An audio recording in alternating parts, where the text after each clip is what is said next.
আমরা গতকাল থেকে যে ঘটনাগুলো ঘটছে আমরা মনে করি এগুলো একটি সুনির্দিষ্ট বিবরণ আপনাদেরকে দেওয়া প্রয়োজন।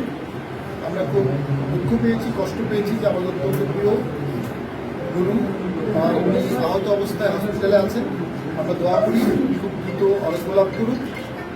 আমাদের সাথে আমাদের ব্যক্তিগত সম্পর্ক অত্যন্ত ভালো, পার্টির চেয়ারম্যানেরও ব্যক্তিগত সম্পর্ক আমার সাথে ভালো। আমরা দোয়া করছি যেন উনি খুব দ্রুত সুস্থ হয়ে আবার দেশি গঠনের কাজে ফিরে আসতে পারেন। পাশাপাশি গতকালকে যে ঘটনাটি ঘটেছিল, আমাদের অফিস দিয়ে একটি মিছিল যাওয়ার সময় সেখান থেকে অনেক বড় বড় ঢিল দেওয়া হয়। অনেক বড় ঢিল দেওয়ার কারণে স্বাভাবিকভাবেই অনেকেই আহত হয়েছেন। আমরা এখন পর্যন্ত প্রায় 30 জনের নাম পেয়েছি আমাদের দলীয় নেতাকর্মী যারা হাসপাতালে চিকিৎসা নিয়েছে। কারো মাথা ফেটেছে, কারো হাত ফেটেছে, কারো কানে আঘাত লেগেছে। যে বড় বড় ইটগুলো ছুঁড়ে মারা হয়েছিল সেগুলো যদি স্পর্শকাতর জায়গায় পড়তো তাহলে কালকে আমাদের নেতাকর্মী মৃত্যুবরণও করতে পারত।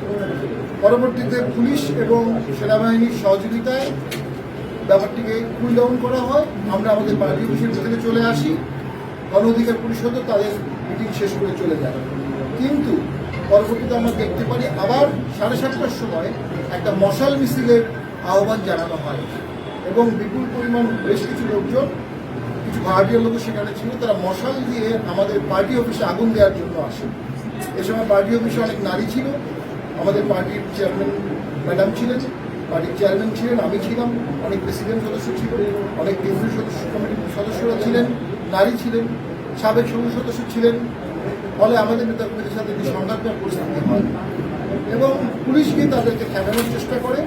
আমরা দেখি তারা পুলিশের উপর আঘাত করে, এটা আমরা দেখেছি, বেশ কয়েকজন পুলিশ আঘাতপ্রাপ্ত হয়েছেন। এরপরে সেনাবাহিনী আসে, সেনাবাহিনী এসে আমাদেরকে বলে 5 মিনিটের মধ্যেই আপনারা পার্টি অফিসের ভিতরে ঢুকে যান। আমরা বলি আমাদের অফিসে আগুন দিলে কি হবে? সেনাবাহিনী বলে আমরা সেটা দেখব। আমরা সেনাবাহিনীর কথার ভরসায় রেখে পার্টি অফিসের ভিতরে চলে আসি। সকলেই, আমাদের কোনো পার্টি অফিসের বাইরে কোনো লোক ছিল না। সেনাবাহিনী তাদেরকে বোঝার চেষ্টা করে, 10 মিনিট সময় দেয়, মাইকিং করে, বারবার চেষ্টা করে। এক পর্যায়ে আমরা দেখতে পারি, শুনতে পারি তারা সেনাবাহিনীর উপর চড়াও হয়ে সেনাবাহিনীরও কিছু সদস্যকে আঘাতপ্রাপ্ত করে। ইউনিফর্ম পরা পুলিশ এবং ইউনিফর্ম পরা সেনা সদস্যকে এভাবে আঘাত করা রাষ্ট্রদ্রোহিতার সামিল, রাষ্ট্রের মূল কাঠামোয় চির ধরার সামিল। পরবর্তীতে সেনাবাহিনী একটা পর্যায়ে ডিসব্যান্ডেল করার জন্য যৌথ বাহিনী সেখানে লাঠিচার্জ করে। আমরা পরে জানতে পেরেছি সেই লাঠিচার্জে অত্যন্ত আহত হয়েছে। আমরা খুব দুঃখ পেয়েছি, কষ্ট পেয়েছি। আমরা সেনাবাহিনীর এবং যৌথ বাহিনীর কথা শুনে পার্টি অফিসের ভিতরে চলে আসার পর থেকে আর কোনো প্রকার আমরা কেউ বাইরে যাইনি। লাঠিচার্জের সময় সেখানে জাতীয় পার্টির কোনো সদস্য ছিল না, রাস্তাও ছিল না, সেখানেও ছিল না। তো আমরা মনে করি এই ঘটনাটি সুষ্ঠু তদন্ত হোক।